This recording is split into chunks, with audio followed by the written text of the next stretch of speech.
Hello guys! Ito po yung ginawa ko, strawberry, for Valentine's, pinagawa ni Bila yan po. Shape ng heart, tingnan nyo po. Yan. Heart po yan.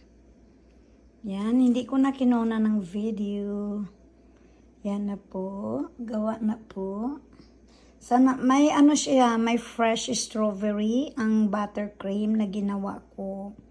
Nilagyan ko po siya ng fresh strawberry. Kinakat ko. And then may juice ding nag-grated ako ng ng fresh strawberry and then hinalo ko sa buttercream.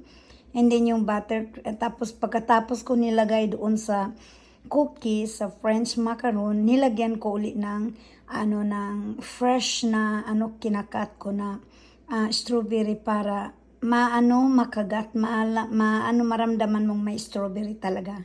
So yun po guys. It's a Valentine, so ready na po yan. Iwan ko anong gagawin ng anak ko niyan. Yan. Bye bye. God bless.